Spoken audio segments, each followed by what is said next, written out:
Your physiological strength in many ways is the foundation for your psychological balance. I think food and toilet both must be far away.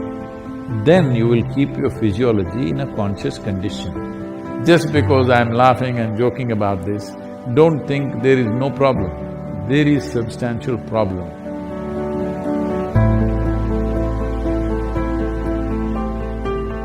Sadhguru, during the lockdown, we have gained a lot of weight from overeating and no physical activity.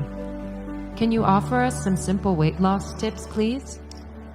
I was in Chennai a few years ago and I was talking to some of the business community in Chennai.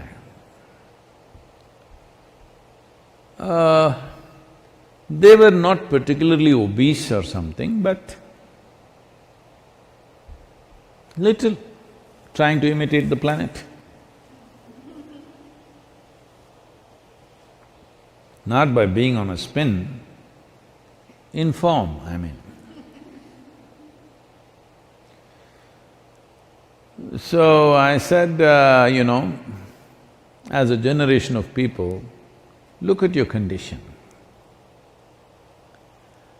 If I had come to Chennai 50 years ago or 100 years ago, in what physical form people would be, in what level of physical fitness they would be, ordinary people I'm talking about. I'm not talking about gymnasts, sports persons, not those kind of people, ordinary people on the street. Or even now, in what kind of physical strength and condition people are in rural India, for example. I said, see, suppose it so happened, you were walking on the street and you saw a tiger, a wild tiger, hungry one. How many of you can at least climb a tree? And this is a spectacular show, a tiger on a Chennai street. This is not a everyday happening, it is something you must enjoy.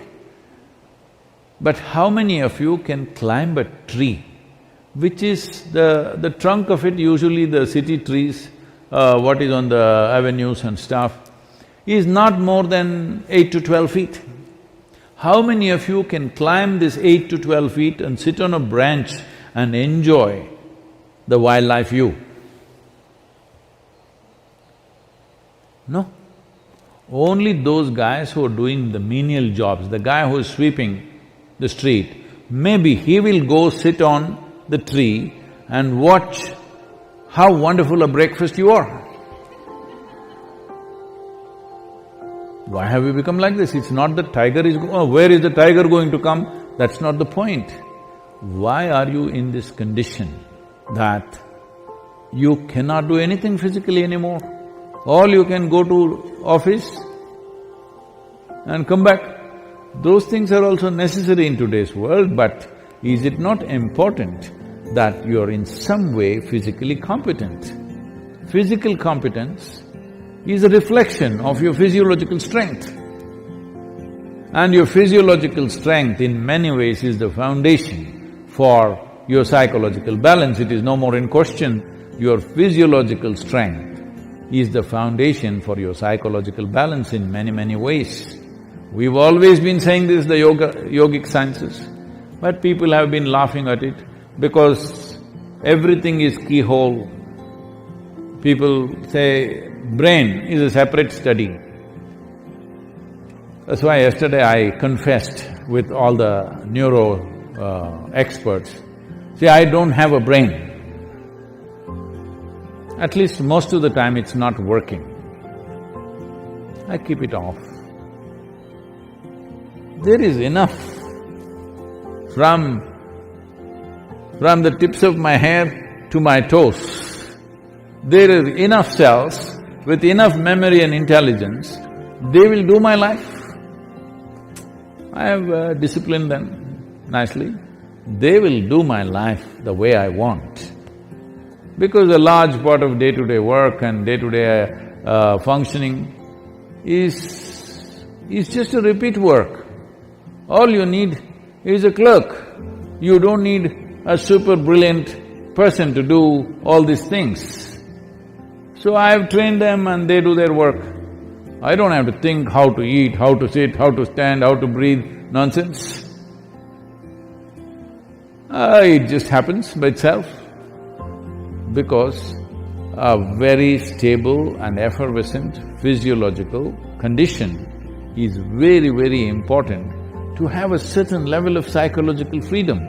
Otherwise, every little thing you do, you have to think. Once you think, inevitably, you're confused about every damn thing that you do. Now, you're talking about because of virus you ate too much.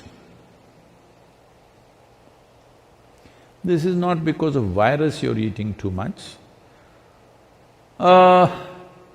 This is a kind of a compensatory activity that, you will see this in the cinema theaters and everything. If you have nothing to do,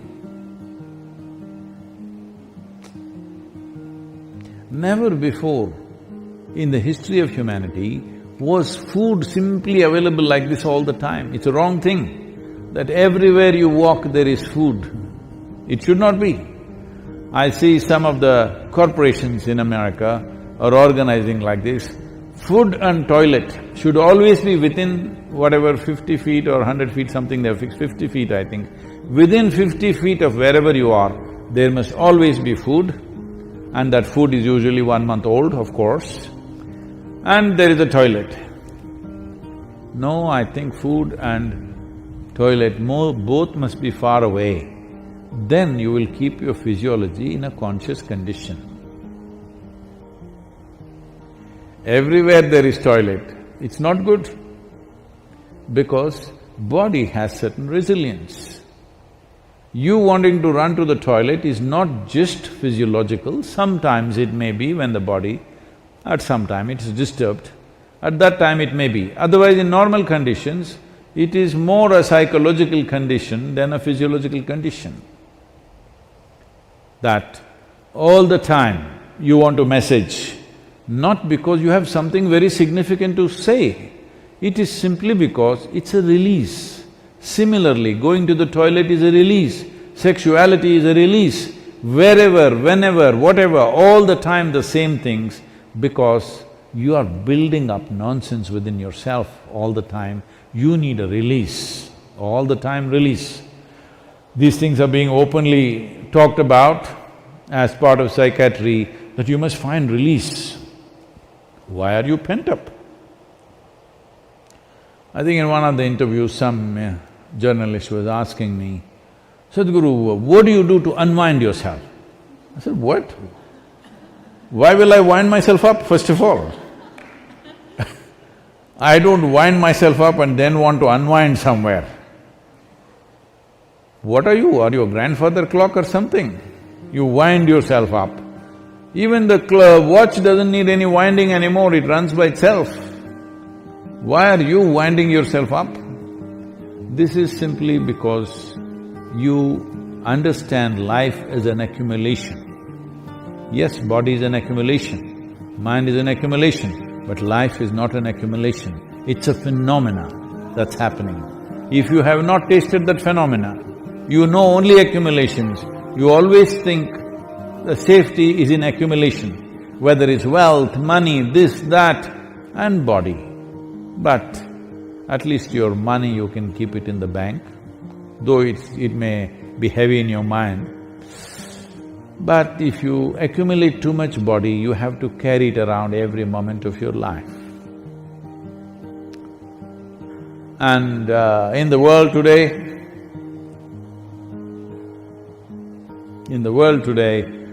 30% of the population is malnourished, and around the same percentage of people are obese, overweight.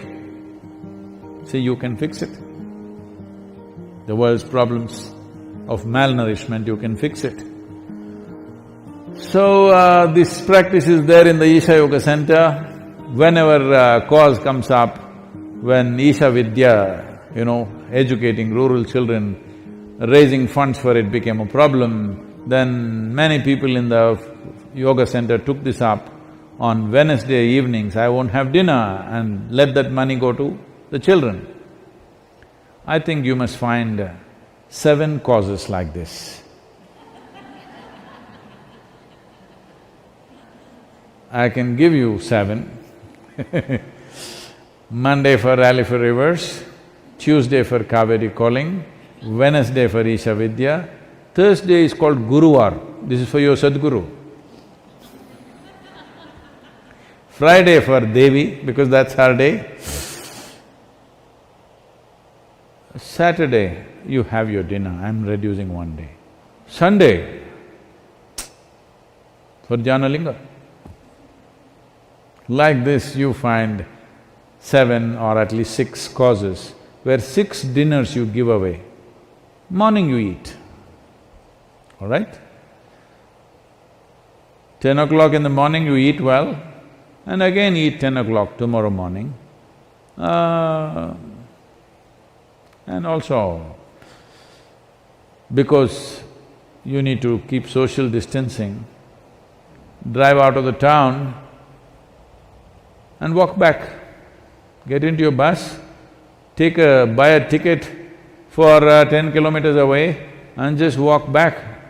Best you go without your phone and your wallet, so that you have to walk back. Do something, come on. Already there is one problem, you want to multiply your problems, You want to increase the size of your problem?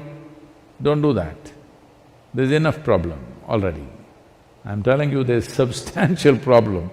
Just because I'm laughing and joking about this, don't think there is no problem. There is substantial problem. Don't fool yourself, because if your body and your mind is in a certain condition, you can easily fool yourself. This happened. Shankaran Pillai was running a garment shop here in United States. And a lady came to buy some kind of a pullover. So, he promised her it is 100% wool.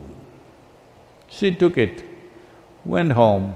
The next day she came back and she said, "You said it's 100% wool, but here the label says it is made in Bangladesh and it's 100% cotton." He said, "Ma'am, don't you be fooled by this. The label is only to fool the moths."